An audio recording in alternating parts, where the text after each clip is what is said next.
Okay, October 13th, we're pitching the yeast. It's had lots of time to cold soak the grapes. I just checked them, they're looking good. So I've prepared 3 different containers to start the yeast off. And we're gonna run an F15, an FX10, and an NT50. Different yeast in each barrel just to add some complexity. And then when we do the next stage of the project, I've got other yeasts for that part as well. So I've prepared the hot water, 42 degrees Fahrenheit with Go Firm, and then I'm going to sprinkle the yeast on top, and we're going to let it sit, and then in about 15 minutes we'll start adding some juice to give it some sugar.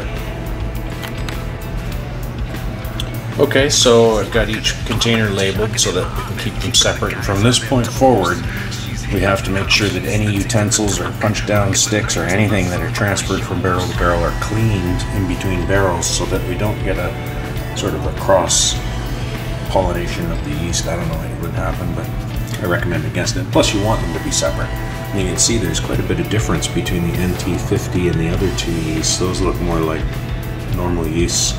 This is a different process, I think, to get this yeast.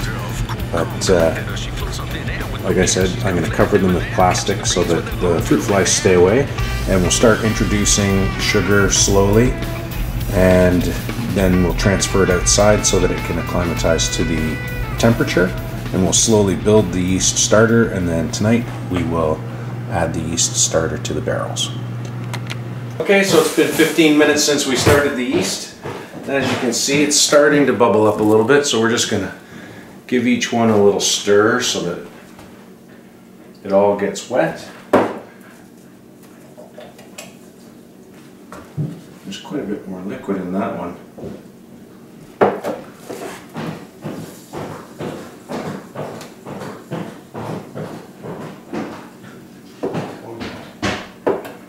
And we've got some juice that I've drawn off the cap, and as you can see, it's got good color. It's been awesome. And I'm going to add a little bit of juice to each one, and that should provide some sugar, and it'll start dropping that temperature closer to the temperature of the must.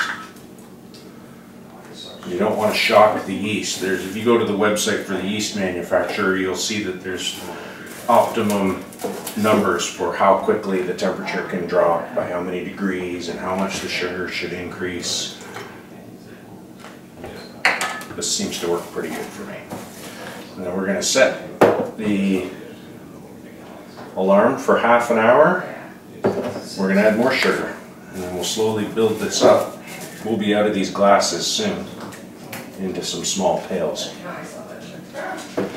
So as you can see from this, the NT50 has really taken off. So I'm going to let that part just throw it out. And I'm going to transfer it into a pail, and we'll start building this up. Nice. I'll add a little bit of sugar, so that's less than an hour from when I pitched that yeast.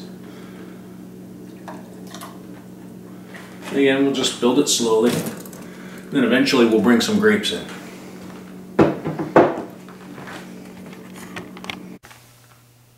Okay, as you can see, I've transferred the labels to keep the yeast straight. There's our champion yeast, it's making lots of foam.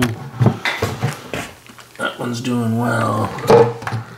And that one's doing well. What we're going to do now is move them out into the shed with the rest of the wine, and that way I can start building it.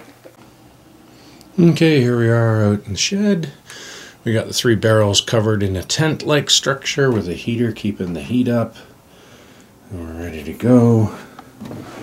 Let's just see where we're at temperature-wise. I think we're probably getting close to the 70-degree mark. I just tented them this morning.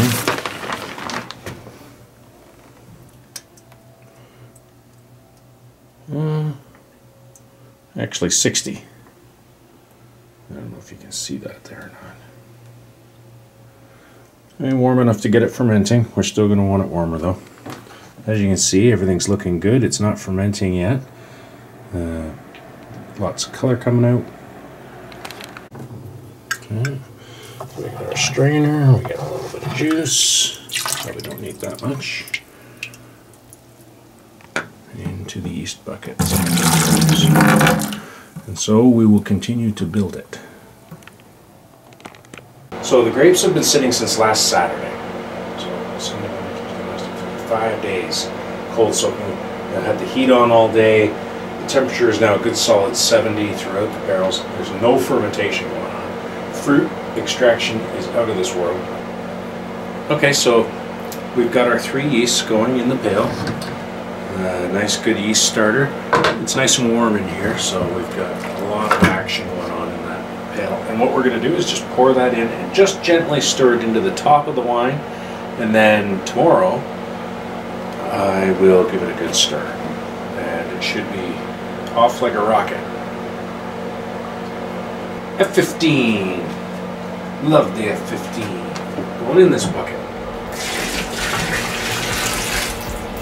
Ideally, that would have been poured into the bottom of the pail, and then the grapes would have been poured on top. That is just not practical. We gotta make sure we transfer our markers so that we know what's what. At this point, anything that we use to stir the grapes has to be rinsed between stirrings, because we don't want one yeast to get into the other. What could happen is they could compete with each other and produce off odors and that sort of thing, or off flavors. Or, best case scenario, one kills the other one off, and you end up with one yeast anyway. So we're going to do at least 90% of the fermentation separately.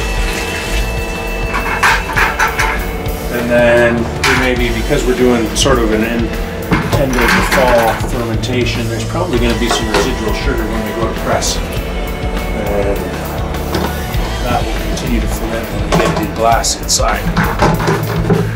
And by then it'll be a black. She was the cutest, the sweetest, little Miss Petunias. She grew up with a strong like a chestnut. She was a tough nut to crack.